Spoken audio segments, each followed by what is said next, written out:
welcome to episode 21 of the Brew Crew Scoop. He is back, everyone. He is back. What's up, Ian? Can you not hear us? I'm here. Are you not gonna fucking talk? He's got his lips on his Capri Sun, bro. Is that a Capri Sun? Dude, Strawberry I haven't had kiwi. one of those in a long time. Yeah, no, it was gas. But yeah, I'm back. I'm here. God. It is what it is. All right, well, welcome back. It's Wednesday, April 24th. We're about to see first pitch of the Brewers game 3 of in Pittsburgh. As it stands, the Brewers have a half-game lead on the NL Central, but the gang is all back together. So that's the cute little guy in his Brewers helmet right there. Coach Keen's back. Man, we haven't all been together. Cole, what are you pouring up there? What is that? You know, I was at Aldi yesterday. I found a grapefruit Kolsch, which is from the German city of Köln, which I've been to. So I wanted to try it, and it just tastes like grapefruit. But figured Wow. I'd have a beer. I didn't realize Kean was going to be having a Capri Sun. I thought it'd be kind of a vibes thing. Is he going to crack open a cold 64? No. I just threw like 200 pitches of BP like 10 minutes ago, so I cracked something a little harder. Yeah. I'm rocking a 7-7, so That was never an excuse from Scoop back at Parkside. Yeah, that's right. You know who's through BP at Parkside? Not Scoop. Yeah, Scoop did. No, he did actually. All right. So anywho, If you're talking about in-game. Yeah, that's what I was. Getting into the quick recap of what we've missed since we last all spoke. Brewers were in St. Louis this past weekend on Friday. Freddie went 6 innings, 7 Ks, no earned. Contreras had an RBI double. But the Brewers blew a save. They were up 1-0 for a long time. Blew a save, went in extras. Contreras had an RBI single then. And Hobie Milner got his first career save. Brewers won 2-1. Sorry, I was just gonna say I could not believe that was his first career save. The dude's had like 200 something appearances, I think. Mm-hmm. But yeah, no, that game was fun to watch, but kind of nerve wracking. I'm sure we'll kind of dive into it too. But the blown save I think ties into some bullpen usage. But yeah. Game 2, Hoskins had a 2-run homer. Hall had 4 earned in 3 2/3. But the Brewers won 12-5. Also homering after the Cardinals scored was Terang and Churio. And then in game 3, the Brewers got the sweep on a 2-0 win. It went Ray, Hudson, Peguero, Payams. 4 straight W. And then going into Pittsburgh on Monday night, McCutcheon had a leadoff home run. Ross looked good. Other than that, it's pulled in the 6th with 79 pitches and 1 earned. Well, he didn't have 1 earned when he was pulled. Milner let it in, but 1 earned on his line. They lost 4-2, despite only 1 run being earned in that game. And then game 2 yesterday, Andrew McCutcheon again led off the game with the home run. This time it was the first pitch of Tobias Myers' career. So the Brewer rookie made his debut. But he went 5 strong despite that. Koenig gave up 1 earned then, and an El Gary bomb solo shot. Not enough. 2-1 loss. I have to be honest. I did not watch the game yesterday. I was at the Bucks playoff game, so I watched the condensed game this morning. I didn't really realize Myers really only sat like 90 as a righty. I saw he touched like a 90, 92, 93, but most of his fastballs in the highlights were like 90 miles an hour. I'm pretty sure the average he had in the outing, velocity-wise, is 93. But you might have seen him at the end of the outing or whatever. But yeah, that was actually I'm saving that little tidbit for later because I got some Statcast insights on him because we'd kind of been excited about his best offering, which is that fastball. But yeah. He's definitely not a high velo guy, but obviously you can't really ask for more out of someone's debut. Yeah, I mean, people. I got a text from another buddy who's kind of a more casual fan. He's like, "Who is this guy?" And was very concerned that we had someone he'd never heard of about to open up the game for the Crew. And I was like, "Yeah, he should be fine. He's got some kind of outlier stuff, especially with that fastball. Like I said, I'll talk about. But yeah, I'm not a casual fan. Ryan Braun forever. What do you have to say? With my schedule right now, I do the same thing on occasions. If they win, I'll watch the condensed games. I will say, this Pirates series, I've been pretty AWOL with it. We're playing number 7 team in the state right now, doing a lot more with that. But losing to the Pirates with how the Brewers have played like the last 10 years against them, it always rubs me the wrong way. Again, I don't know if any other team does that, but just growing up with Braun and Fielder, and then Yelich, Kane, like those teams would dominate the Pirates. It felt like every season. So every time we lose a series to them or we split a 4-game, it upsets me. So I'm just a box score watcher this week, pretty much, but it's upsetting as we mentioned earlier, casual fan. Yeah, I am a casual fan right now for like the next month here, but it is upsetting regardless. But I'm inspired by Tobias Myers. I love that shit. Yeah, yesterday's game was just kind of tough. Like we had nothing cooking. We had 3 hits, I think, and Churio struck out 3 times, and then they pinch hit Bowers for him, and he struck out. So the one hole had 4 Ks. It's not a good recipe for a win. So Bowers blows. Yeah, we'll get into that. Brewers went 3-2 since the last time we were all together. They're 14-8 on the season now. They're at a plus 32 run differential. So I gotta say that the last game before our last episode where they beat the Padres 1-0, and then the first game of the Cardinals series being able to pull away with a win after going to extra innings. Those 2 games were huge. Like just to get those 2 gutsy wins back to back. Face a little bit of adversity. They're two games where you just can't. 2 rare games this year where the bats just haven't really been going that much, and to get 2 wins out of those, that's big. So obviously we'll get into the bullpen usage, like you said, Cole, but it's nice to just keep winning series. Obviously, the best we can do is a split here in the 4 games in Pittsburgh, but the Brewers won a lot of series. They got their first sweep of the year, so. Yeah, didn't we sweep the Mets to open it? Or am I making that up? Okay, second sweep of the year. Yeah, it's all good. You're right. I definitely That's why I'm here. I definitely forgot about that. That was just off the top of the head. Yeah, no, you're good.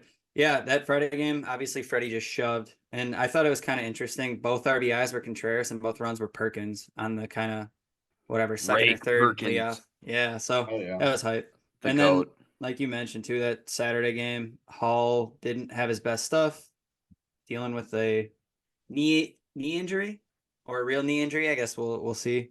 But I think we had like 18 hits in that game. So if you have 18 hits in a baseball game, you better win. That'll do it. So that's one way to pick up Hall. And then, the Sunday game was just classic Colin Ray. And Hudson has been insane. He pitched, 2 1/3 and had 4 Ks. Dude's been lights out. Honestly, maybe the most important bullpen arm almost of the year, I think, to date.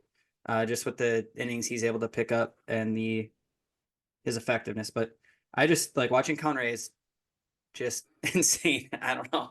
He's like, I don't know, just able to get through the outings, regardless of any sort of flashy shows. He's got a lot of stuff and none of it's bad, but he's just, when you watch guys, Miller throwing 103, 104, just blowing stuff by guys. He's got nothing that's insane, but he's just a good pitcher. Yeah, my hot pitcher, as long as we're getting right into it and we're talking pitchers anyways, I'll say that Cole, do you got an intro for your new segment or what? You fellas are untouchable. Is that the thing? No one can get to you? Untouchable. I'm going to go out of my way, and I don't know if I was invited to pick one too, but I'm going to give a shout out to the guy that I've been talking about all off season as a sleeper for this bullpen. It's Thiago Vieira. Thiago Splitter. Mr. The most excited player on the field anytime he touches the field, regardless of score. Thiago Vieira has 6 games, 11 2/3 innings, and a 3.09 ERA with 13 Ks. Does walk a lot of people. He does have 8 walks, but he's been a nice nice little addition. He's not a high leverage guy right now, but the thing is like if he wasn't in such a stacked bullpen, he probably would get some more higher leverage situations. Yeah, he's been awesome. Mm-hmm. I just touched on one of them in Hudson. And then starters, obviously, especially since we've talked just 5 games ago, everyone's just had kind of one turn.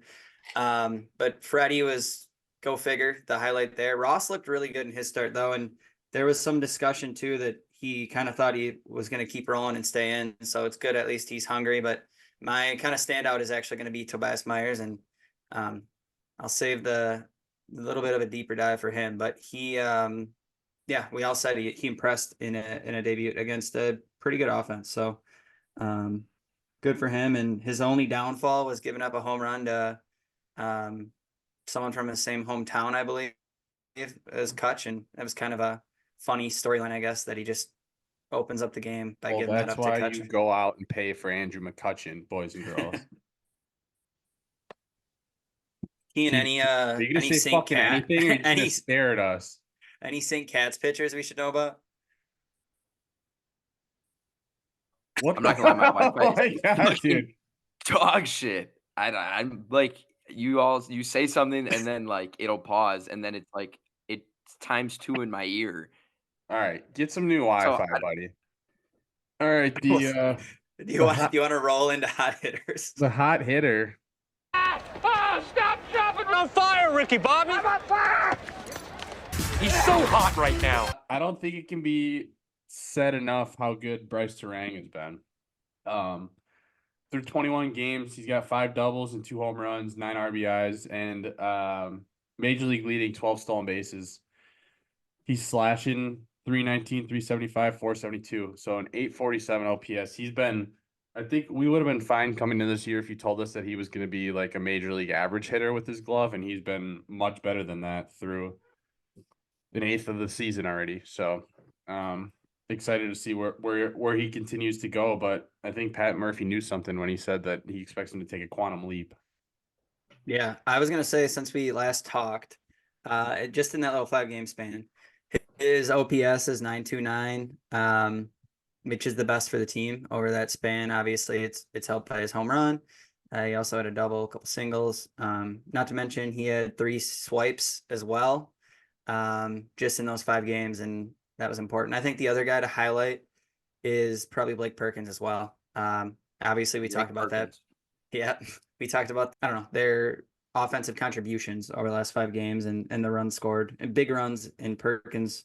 Yeah, those are the 2 guys that really stood out. There's a couple other guys that are, their numbers are just kind of juiced up because they hit a homer in the last 5. But those are the 2 highlights, which I think we all can agree was on the top of our bingo card for the 2024 season as big offensive contributors, Blake Perkins and Bryce Terang. Ian did have Blake Perkins. I had Rake. Go ahead. Shout yourself out. You couldn't have had better, underlying numbers through Fangraphs that telegraphed to me that he was going to. I didn't think he was going to be this good, but, he was destined to get better at the very least. I will say I did not think Bryce Terang was going to hit. That's one guy that, I think surprised every single person. And we'll see if it can be sustained. It's still early. We're 22 games into the season for the Brewers. So you would hate to be that guy that's, pessimistic or whatever, but we'll see. All right. Well, getting into our next topic, another segment for Cole. This one is all you, buddy. This is the Statcast by Cole portion of the podcast. So what do you got for us, Cole? What's the Statcast deep dive today, buddy? I'll keep it kind of brief, especially because I've already been hitting on it. We have talked about it. We even talked about it with some past guests as well. But it's Tobias Myers fastball. We finally got to see it at the major league level. And now that he's registered on Statcast as a major league player, he actually has the best rise percentage versus similar mile per hour fastballs. I think the way it works is they look at plus and minus 2 miles an hour from what you sit, just so you're looking at equivalent, speed and time to drop. But that percentage point obviously is relative to everyone that throws a 4-seam fastball, and he has the most rise. All this to say, when I tell you that we have the number 1 pitcher in vertical movement on their fastball, That's how you kind of sneak up on hitters, especially up in the zone. And that's why that 93 plays a bit quicker. And just one thing I guess I like or to point out is number 5 on the list is Shota Imanaga, who I think everyone's like in love with his fastball so far this year and how it's fared, except for Ryan Braun forever. He is not a fan. So we got the number 1 percentage rise versus average on Statcast in Tobias Myers. Yeah, and I don't want to dive too far into just one outing. But he did mix in 5 different pitches: changeup, slider, curveball, cutter, fastball, mostly fastball, cutter, curve. And I think the pitches play pretty well off each other too. So I'm excited to see maybe a little bit more out of him. There's no reason for me to think that he gets sent right back down, especially considering our needs. So yeah, Tobias Myers fastball again. Finally got to see it in the league. The stats kept popping up on Twitter about how it performed in AAA and all the rise metrics there, but we got to see it in the pros, and obviously he only gave up that 1 home run. So good stuff. Yeah, looking at the standings then, like I said, the Brewers are 14-8, in first place in the NL Central. The Cubs are just a half game behind them at 14-9, up a game and a half on the Reds and up 2 games on the Pirates. So, looking at the rest of the NL, Braves are 16-6, leading the East, and in the West, the Dodgers are leading the division, but only at 14-11. So, not obviously they're over 500, but they're supposed to be a 110 win team. So yeah, they're looking for a shortstop that can contribute so they can move Mookie back to the outfield. Yeah, right. But we're not selling. Right. And then in the AL, the Guardians are 17-6. AL East, the Yankees are leading the division by a half game over the Orioles. At 16-8, the Orioles have called up a different 18-year-old that matches besides Jackson Holliday every single day. So we'll see what comes of that. It seems like they're opening quite the window right now. But then in the AL West, the Astros are 7-17. Only the White Sox have less wins than them in the American League. Kind of crazy. I'm not going to count them out in April really ever for a long time, but crazy to see. And then the Mariners have a half game lead over the Rangers with a 12-11 record. So still early, but always good to check out the standings. Did you guys see how bad Jose Abreu has been so far this year? Yeah, well, I know how bad he was last year, and it's like he took it to another level. Yeah. He's like the worst, by far the worst player in baseball so far this year, and I don't think it's very close. I saw him a comparison of him against a potato, and the potato only lost in games played. So everything for Jose Abreu is basically negative so far this year in terms of counting stats. Yeah, I don't know what happened with him. He's got that. Obviously, he literally won the 2020 AL MVP. So I know, quite the fall off. Christian Yelich-esque. Whoa! What's that all about? What do you mean Christian Yelich-esque? Yelich wasn't that bad. Well, in terms of the fall off, it is absurd though. He fall off. Honestly, last year he was bad, but like his OPS was still 680. It was just really bad for what he's being paid and what he did the year before. Like he had an 824 OPS the year before with the White Sox. And his OPS plus here. This will tell the story. OPS plus in 22 last year with the White Sox, in 157 games, 134. Then last year 87. So that's not what you want. I think he's an okay glove, but obviously not really a range guy. And then this year, his OPS plus is -35, and the actual number is 213. Yeah, that's pretty bad. Well, he was pretty bad last year in the first half too, and I know you said like, it only ended up being whatever 640 you said for an OPS. I feel like in the first half it was obviously it's worse now, but no, it was really bad. But he picked it up a lot in the second half last year, so. Yeah, well, his demise is giving John Singleton some more ABs, and we like to see that as Brewers fans. True. That's looking like an awful contract for the Astros. You know what else is looking like an awful contract for the Astros? Josh Hader, unfortunately. I'm not gonna call Josh Hader chalked a month into his 5-year deal by any means, but he's struggling I out see there. Tommy John in his future. Why you gotta do that? Yeah, dude. He's got that trajectory. Doesn't though. He does. He's too bendy, dude. I think if Josh Hader was gonna get Tommy John, knock on wood, I feel like it would have been a long time ago. He doesn't fit the mold of what you're thinking of. I'm pretty Of sure all if these you guys. throw, I don't know. I'm pretty sure if you throw a pitch in the major leagues, you're actually on trajectory for Tommy John. Yeah, so. that is Oh, true 100%. too. That's true. There we go. He's And I due. really like Josh Hader. I think as someone who watches, blow ups, and then he'll go on the Phantom IL for like 2 weeks with elbow inflammation, and then he'll come back and then he'll hit the 60. Well, first of all, it's not a Phantom IL. I need to describe that to you, what that means. Second of all, I don't see, dude, all these guys that are getting elbow injuries, they're very I feel like most of them are stiff looking. Josh Hader is literally probably the loosest mechanics of anyone in MLB. Why do I feel like that was a shot at Wade Miley?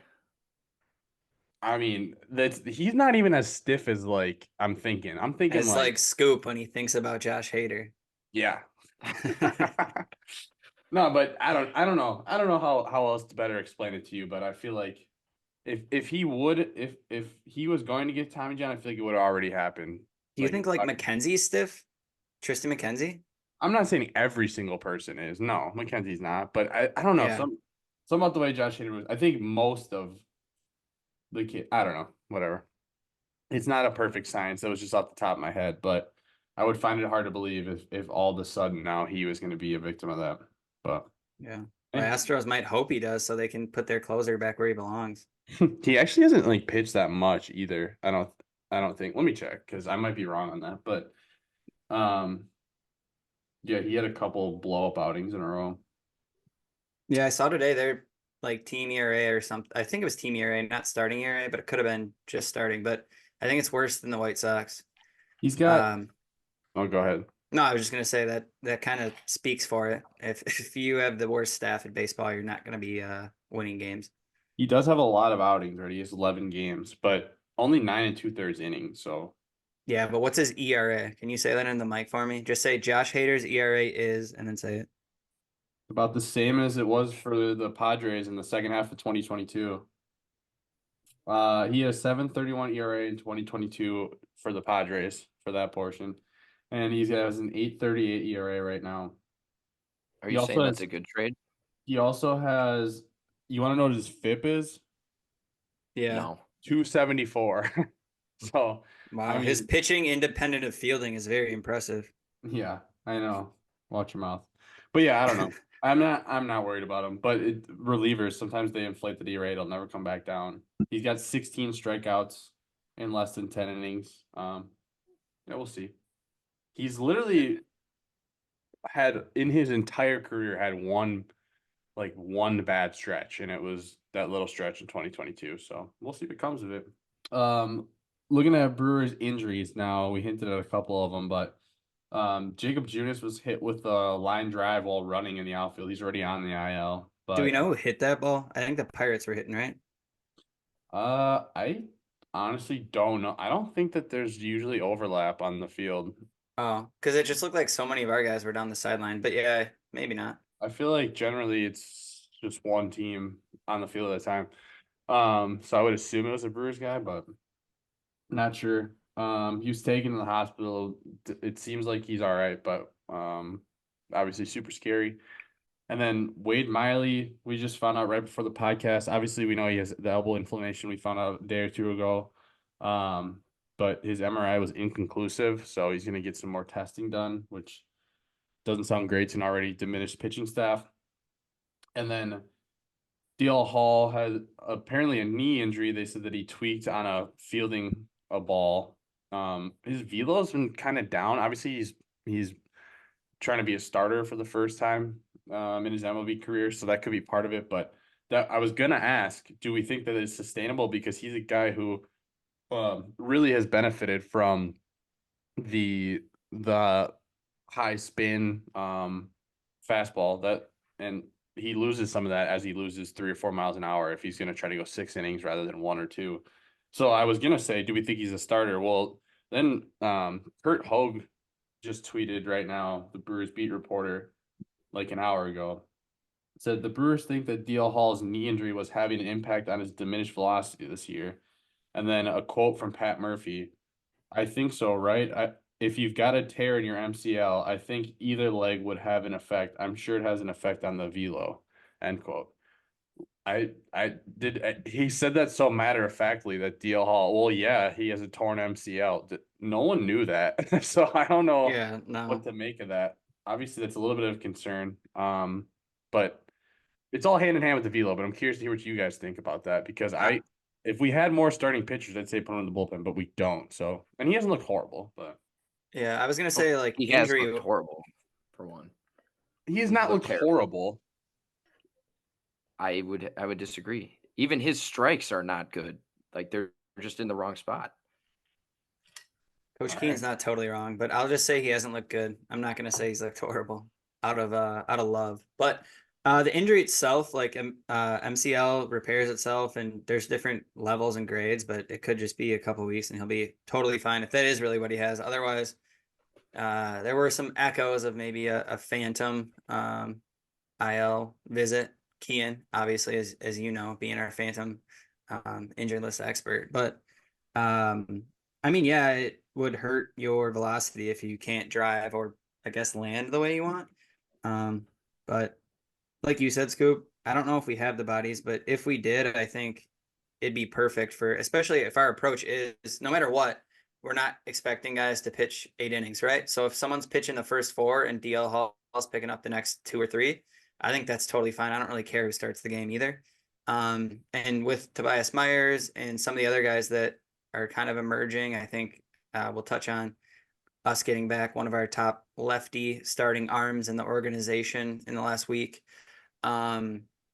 There's probably an opportunity to have him be maybe more of a Brian Hudson 2.0 than in his role, not I guess necessarily in his 6'8" stature, but rather than a starter. But we'll see what the knee injury means, I guess. Do you have anything to say other than you don't think DL Hall's been good enough as a starter? I didn't say that he's been good enough. I just said I don't think he's been terrible. But please, Kean, let's hear what you got.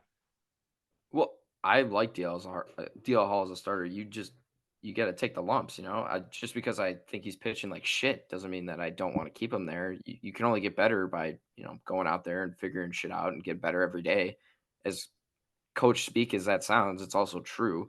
So I would like to get him out there as soon as possible. And I don't know who I was talking to, but our window to really contend isn't just this year. So you can take the lumps and you can get better. So I would love to see him back out there and keep him in the starting role as soon as, or as long as you can until it starts to really take you out of the race, like is what I'm saying.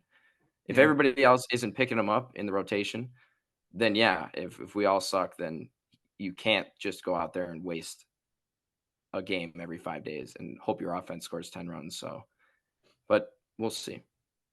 I think if it would help him, it wouldn't be the worst to let him go back into a role he's comfortable in, though.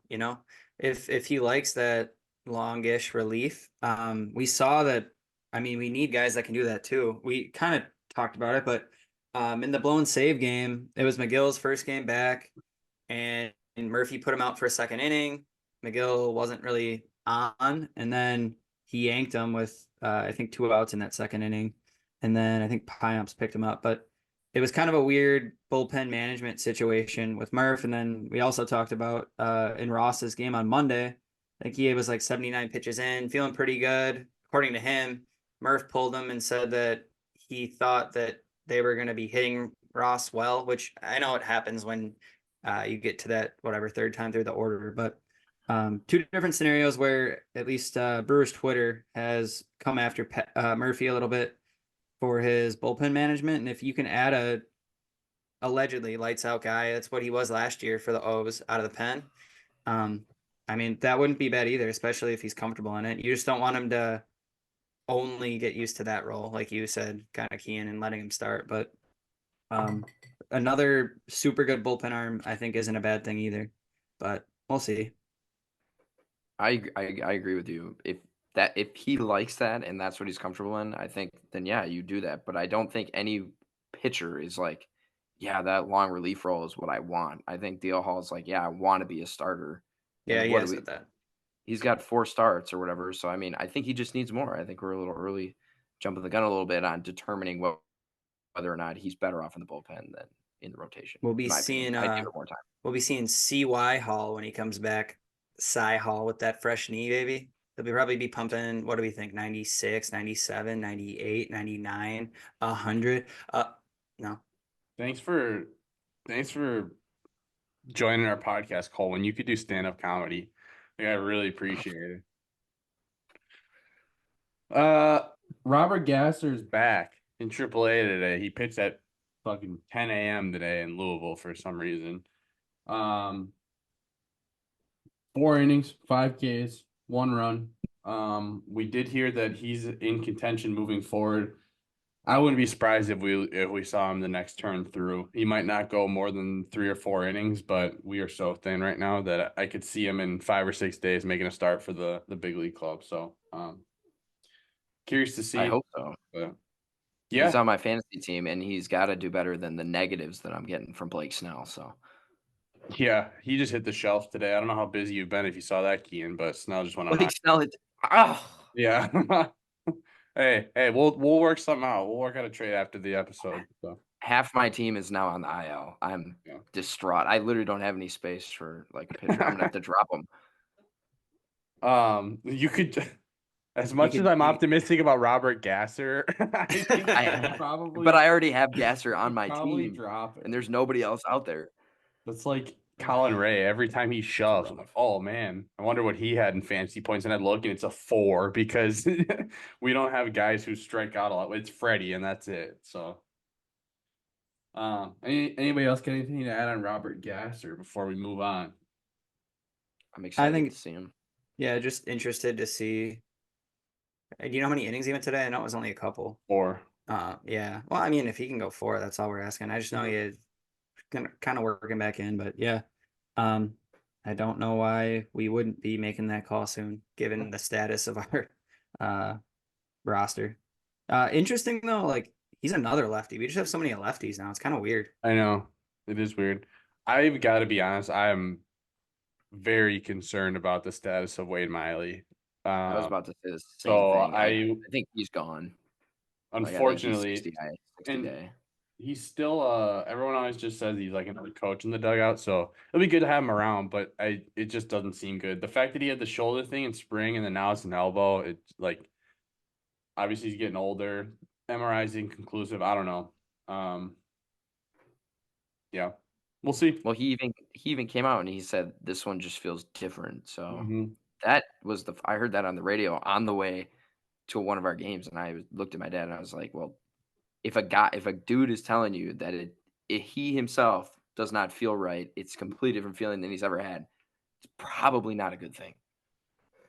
I think we do need to remember as we go through this season, though, is like before this year, expectations were so low and like, or not so low, but so low outside of Milwaukee and kind of low in Milwaukee. And now all of a sudden we're out to this hot start and we're at the top of the division. It's like, it's going to be super easy in 2 months if we're in first place to forget about how we felt before the year, but we're kind of playing with house money right now. So it's just nice to see them competing, and hopefully they compete all year long. And if this isn't the year, if D.L. Hall isn't ready to be a starter and Wade Miley's out for the year, and we just got to call up Tobias Myers and Robert Gasser and Jacob Mizrowski and let those guys get started. We can open a new window now. So, yeah.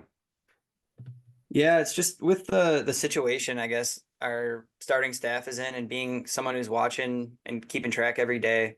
It's just interesting to see like a lot of the national media podcasts, whatever it is, start kind of backing the Brewers because of their offense so far and their obviously record.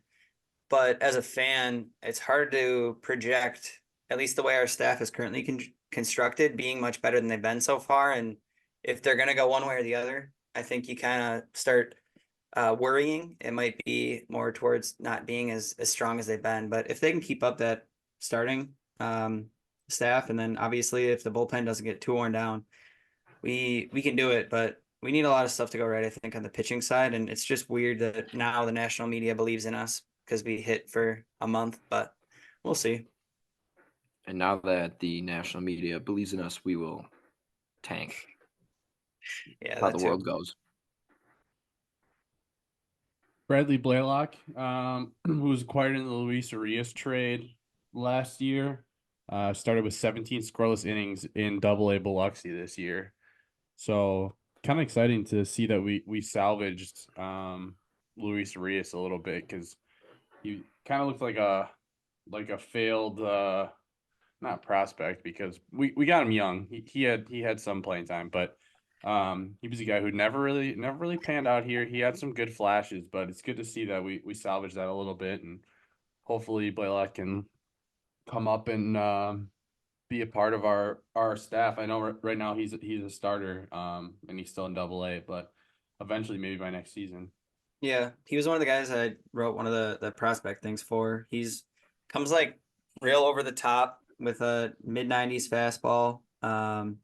And he's got real nice breaking stuff. His curve is like a big, I guess maybe what we used to call more like a 12-6, I guess. Definitely not a sweeper, but he also has a slider. So and I think he even was working on a splitter. But yeah, he's got a good mix and some promising stuff. So if he can keep it up, I think we'll start probably seeing him rise up another level and maybe to the MLB level. As we just said, we need arms. Probably not this year, but yeah. Wes Clark was sidelined by left knee inflammation.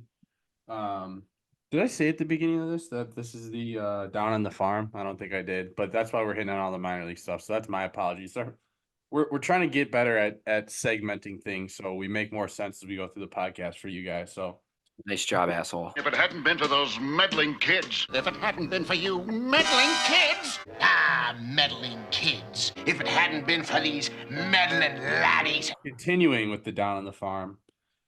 Wes Clark was sidelined by left knee inflammation. We saw Brock Wilken got hit by a pitch in the face. Eric Brown Jr. was injured, diving back into the base on a pickoff attempt, injured his shoulder. Carroll just had surgery for that same reason.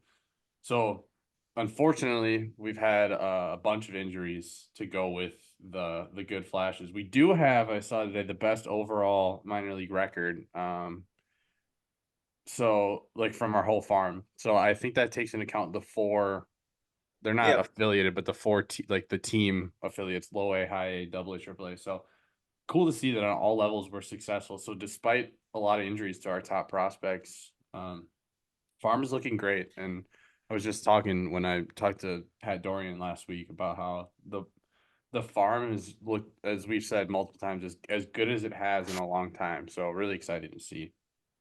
Yeah, I think there's another couple of prospects. I know we were talking about the best hitter in all of minor league baseball getting a promotion. Yophery? No, yeah.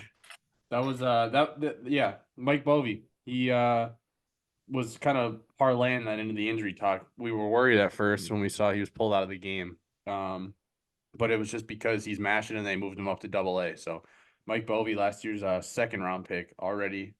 Correct? He was second round pick last year? Yeah. Already up to second or third, yeah. I think you said, yeah. So already up to Double-A. So that's good to see. Yep. Yeah. And I'm curious with the catcher injuries in the system. Another guy I wrote up about was Matthew Wood. He was a catcher out of Penn State. Good contact tool. I think he was working on some things defensively, but I'm wondering if maybe that opening makes a spot for him in Double-A possibly, because he's in high A now, Wisconsin, and so far, obviously it's early, but he's over 1 dotting OPS wise. So if he can hit, he's got a nice contact tool, and if his defense, mostly I think pop time, and there's a couple other things that were noted, but if he can just clean up a couple things, he's a guy I think that could be in the league just because he at least has a plus contact tool. So if you have a backup catcher that at least is able to put a bat on the ball, that's a plus. But the one other guy, at least I wanted to talk about, it was kind of been another hot topic, I think, on. Can we build up to this? Are you going to talk about the pinnacle of of the minor league talk. Sorry, not to cut you off. I did want to say real quick, Eric Haas continues to mash. So if Gary Sanchez doesn't pan out, he did homer yesterday. Wouldn't mind seeing Haas get a chance eventually. I'm still in the Gary Sanchez boat. I think we're gonna get what we thought we were gonna get from him, probably a 200 hitter with maybe 20 home runs. But just wanted to shout out Eric Haas before we get to that. Cole, go ahead. Sorry. I'm not gonna shout out who you think I am. Oh, okay. All right. Sorry. I just want to make sure. No, you're good. I don't want to steal your thunder. No. I was gonna talk about Craig Yoho. Okay. He's been lighting up the minors, and if you've seen him, you've maybe double taken and asked yourself if you just saw Devin Williams throwing the airbender, because he's got about a 80 mile an hour changeup that has very similar run as Williams. He throws, I think, just a little bit over 90 with his like fastball offering, and then he has some other I think it's a slider, but you watch that changeup and it is very similar and it's nasty. So I'm curious to see how he kind of projects. I think he was a real recent pick out of Indiana, and he previously had been a two-way player in college. And I guess he still had some eligibility left, and whatever we paid him was enough for him to sign here. So we liked his potential, and he liked the fit and being a pitcher here. So curious to see if he starts kind of sneaking into some prospect rankings or something, because he's got some nasty stuff. Shout out the Big Ten for baseball. Yeah, dude. Everyone knows Big Ten baseball is where it is at. Yes. Go Badgers. All right. So I wanted to wrap up the minor league talk with Tyler Black. Everyone's been talking about him. He's been extra hot this week. This season, he's raked at every level, but he's got a 942 OPS and 15 RBIs and 79 at bats. A lot of talk about, what's the defense going to be? We've seen a couple. We only see the highlights, really. I don't watch too much Sounds baseball, but he's made a couple really nice plays at first base. There's been so much talk, whether it be our group chat or on Twitter, where people are like, I say, man, give Tyler Black give him the call. And obviously it's a little bit tongue in cheek, because you can't just call up the best players always if they're not ready. It doesn't make sense on the roster, whatever. You're an engagement merchant. He's an engagement merchant. I am. That kind of ticks me off a little bit when we see a guy like Tyler Black, who's a top prospect in baseball. He's mashing at every level, and then people are like, well, where's he gonna fit? I mean, I'm not trying to slander Jake Bauers or Oliver Dunn right now, but they suck. I'm not gonna say they suck. Oliver Dunn's only played AAA and MLB combined. He's only played like 40 games above the AA level. He could be great. Who knows? But it's just funny to me when all these people on Twitter or in our group chats, even some of my closest friends, say that, well, Tyler Black, how are we going to do that when we have these two guys with 550 OPSs on the roster? They're also lefties. They play first and third. Well, Tyler Black plays first and third as well, and he's mashing. So I would just feel like the same people are saying that are going to see him get called up, who knows, next week and be ecstatic. So I don't know. It's strange to me. I'm not giving up on Bauers. I'm not giving up on Dunn, but I'm not going to be upset if we option Oliver Dunn and bring up Tyler Black for a little while. Like, they both got options. What's the issue? Even if they chose to cut ties with Jake Bauers and say it's Tyler Black time, I would be willing to put money on the fact that Tyler Black's a better MLB hitter than Jake Bauers. Right. Yeah, but that's not why Bauers is on the roster. No, that's fine. Yeah, he's got a good glove for sure. But to say that, where are we going to put him? He'll find time. Even if we just added him as a 27th man right now, if that was but possible. the thing is do you want to call him up for him not to play? I think that's the discussion. I don't think anyone says that he's not ready to probably contribute at the big league level, but it's just the way he fits into our team with our ideal lineup. I'm thinking being Ortiz at third and Turang at second and Reese possibly at first. Otherwise, Bauers at first if you want a glove there. But Black's not the glove at first yet.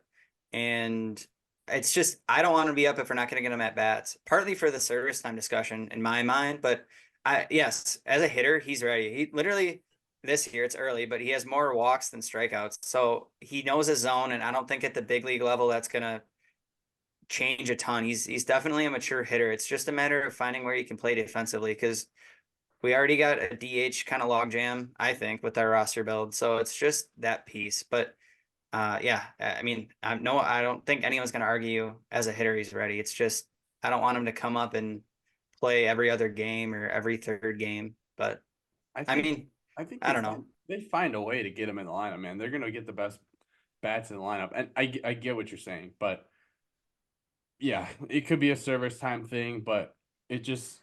I mean, this is also dude stole 55 bases last year. Like he's I think that if he comes up and he hits, you put him in the lineup, and if he comes up and he's not hitting, and then that's he's not getting every day at bats, then option him. I mean, I I'm not mad that if the Brewers wait 2 or 3, 4 more weeks to call him up. That's not my point. But my point is that the fact that there's so much resistance from Brewers fans, I'm really surprised by that. I guess is what I'm saying. If he comes up and hits, put him in the lineup, man. Put him in the lineup over Bowers.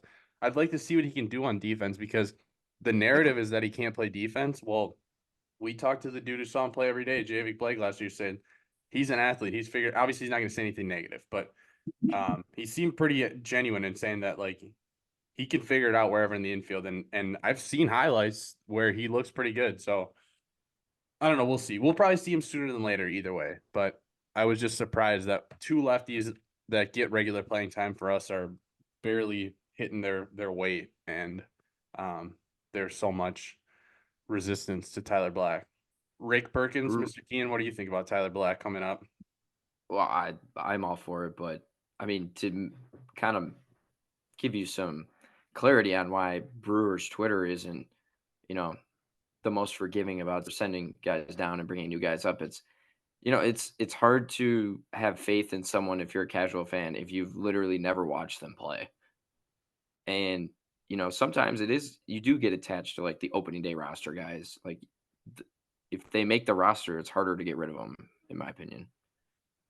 It is. So it would be strange to me and I'm not saying they will or they won't, but it would be strange to me if like Dunn doesn't get optioned if he continues to struggle. Like if they just keep letting him struggle, because like I said, the dude has I think 7 AAA games. So like to expect him to come up and contribute, I guess my point is I'm not holding against Oliver Dunn for not being an all-star right now.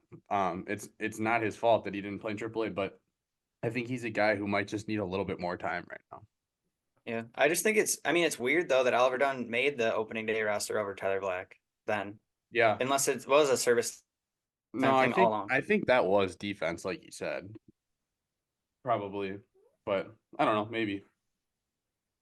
I think if you're talking about service time, it has to do with that because it could, yeah. I don't know. It could if I'm like in the front office of the Brewers and you really believe that Tyler Black is that guy, you don't want to start his clock the same time as you start Churios. Well, now you might. Churio doesn't have a clock. Right. Now you might as well wait the 2 or 3 weeks for the Super 2 cutoff. But the Brewers that just is true. Churio does not.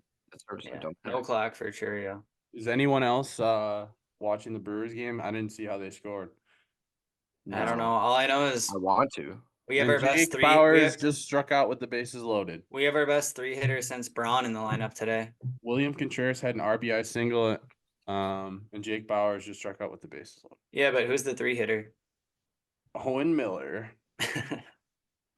The pride of Fredonia. All right. So as the Brewers have a 1-0 lead in the top of the third, and Rhys Hoskins come to the plate with 2 outs and bases loaded. Getting into my newer segment of the random game in Brewers history, I wanted to take us back to the good old days, back to June 6th, 2005. Random.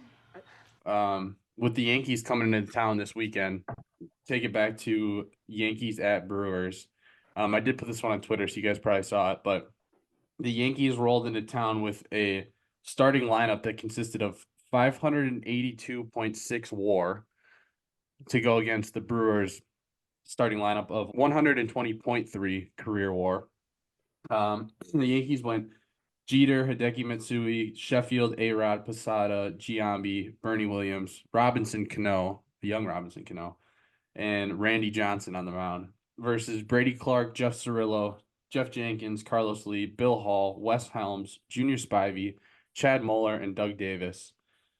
And in this game, Jeff Cirillo homered and doubled off of Randy Johnson, and the Brewers won 4-3 And the difference was a Junior Spivey solo home run in the 6th inning to give him the 4-3 lead off the big unit, and that was the final score. So taking us back. I really like how you said the lineup and everything, and then you just threw in there, Jeff Strillo homered and doubled off of Randy Johnson as well. So it kind of just I'm took it over just the saying top it there. wasn't off a Randy reliever. Johnson on the mound. It's kind of a big deal to say you had Randy was old. Yeah. I just listened to Randy was on I think it was the Pat McAfee show, and I hadn't listened to that in a long time, but I saw they had Randy Johnson on, and they also don't know anything about baseball, so I wanted to hear. And they talked about photography, but it still was cool to listen to Randy Johnson. He's like an all-time arm, obviously. I don't need to tell anybody that. That's like one of my favorite pitchers that I would ever just like want to have a beer with. He seems like the chillest dude with like the best stories. He is. It's awesome. Like anytime he's just so organic too on the mic. Like he's just kind of saying truth, and it's cool to listen to. So yeah, he's awesome. Scoop. If you're gonna talk about the game, I got 2 notifications on my laptop from 2 different friends that Jake Bauers needs to go. So maybe we should reel back that segment and the player. I wasn't gonna keep doing my play-by-play on the side here, but Hoskins just got hit in the wrist on a bases loaded hit by pitch. So they scored a run, but trainer's checking him out. Didn't look too bad. He looks to be all right, but they are checking him out at first base. So hopefully nothing comes of that. But yeah, my other segment, beer of the week. I'll have a Brutski, Charlie. Wanted to shout out a beer I had on tap at the Bucks game last night. Unfortunately, they lost, but was it $18? Yeah, 1740 something. Third Space Heavenly Haze. It's a hazy IPA. When you get it on tap, it's one of my favorites. It's a citrusy beer, intense juicy flavors, low bitterness, an IPA. I would say even for the non-IPA drinker. So shout out to Heavenly Haze, Third Space Brewing, local brewery. Looking at the upcoming schedule for the Brewers, as I said, they got 2 games left in Pittsburgh, including the one going on right now, and then going back home to face the Yankees and the Rays. So it'll be cool to see the Yankees a couple times this weekend. And then the Brewers just announced that they're going to induct Ryan Braun into the Walk of Fame on July 28th. And then they're going to celebrate Robin Yount's 50th anniversary of his debut on August 18th. So, are you guys having your Brew Crew Scoop meetup on Friday night? We'll wait until the summer. We'll wait until we'll be there Friday. If anyone needs to, we'll be there Friday. I might snag some tickets for that game. Are they still doing that student $5 Friday thing, or is that just like a no for the Yankees because they know that'll be the one game that's sold out no matter what? No, I think they. I might snag some tickets for that game. Where are you guys sitting? Right behind home, first level. No, the 400, 420 something. Yeah. Ooh, another walk. Bruce scored. I was gonna say, do you guys remember what year Jeter retired? Was it 2014? 14? Yeah. So I had to miss his last game in Milwaukee to play a fucking baseball tournament. I was just so sad. You didn't say you were that sad when you had to miss the last couple podcasts to coach a fucking baseball game. Yeah. But no, I was at that last series that the Jeter. Yeah, big bucks. St. Cat, shout out St. Cat's. What are you? The St. Cat's what's? St. Cat's Cats? Angels. Nah, the St. Cat's Cats. All right, St. Cat's Cats. Go Cats. I was at the Friday game of the last series Jeter had in Milwaukee. And I'm bringing this up because it was on a Friday, like I said, that happened to be day 2 of the NFL draft, which it'll be day 2 of the NFL draft again this Friday. And on that exact day, we drafted a little known receiver named Davante Adams in the second round. As I watched the last and first time I saw Jeter play in person. Also found a dead bird up next to me in Miller Park. And Randy Johnson. Yeah. And I also saw someone run on the field to talk to Jeter. So it was quite the eventful, memorable game of my youth. That's crazy because I ran on the field that game to talk to Derek Jeter. No, you didn't. All right. That's final crazy thoughts. Because I was supposed to be at that game, and it sounds like it was a blast. Yeah, dude. It was so Didn't the Brewers cool. win that game too? Yeah, I'm not gonna act like I remember, to be honest with you. I got two final thoughts that go hand in hand. First final thought. The Fanatics pants have been ripping like crazy. I don't know if you guys have seen that, but every time someone slides, they're ripping. Hey, And you ever rip your pants in your baseball career? I don't know. I wasn't on base often. That's true. That's a little different. Yeah, I Yeah. slid and I had some thin ass pants and I had to get them sewed up between games of a tournament. Mom was sewing a hole on my anus, not on my anus actually, outside of my anus. Had to repair the pants in a pinch. So yeah, I've been there. One of the few things I can relate to some of the MLB players of today. And then going hand in hand with the Fanatics pants ripping. Shout out to the Phillies for wearing their batting practice hats on the Phillie Phanatic's birthday. They wore the Phillie Fanatics featured on the batting practice hat. I thought that was pretty cool. Do you think of Fanatic is hatched, or do you think that is a cool thing that happened? Do you think the Fanatics are hatched, or do you think it's a normal birth, like a normal mammal birth, as a human would be? What do you think? Personally, I haven't seen a Fanatic birth. Still on my bucket list, but what about a Fanatic conception? Yeah. No, I've seen that. Yeah. Yeah, of course. There's links on the internet for that. Yeah, obviously the Fanatics pants are garbage. Shout out the Phillies batting practice hats, and shout out Spiders batting gloves. Use the code Scoop 15 at checkout for 15% off all your baseball needs. And softball needs. Well, I want your brain studied. Yeah, I want my brain studied too. Lots of people do. Yeah. The only other thing I gotta say is go Bucks, baby. Go Bucks. You guys go Cats. Got any final thoughts for us before we sign off? Kian, you said you got a big game coming up, right? My Wi-Fi fucking sucks. Do you have any final thoughts, Kian? Yeah. To answer Cole's question, yeah, we played St. Thomas More tomorrow. Nice. I got some family that went there. Go Tommies. Yeah, we play at St. Thomas More High School. If anybody wants to pop out, come see Rake Perkins, coach third base. Third base, dang. Nice. I run that bitch. I had you as a first base coach for sure. That's hurtful. I was at Parkside. Whenever Spo got too tired and was like, Tag, go coach third. That's my time to shine at first base, baby. Were you busy as a first base coach at Parkside? Weirdly, yeah. Okay, does anyone have any final thoughts about the MLB or the Brewers?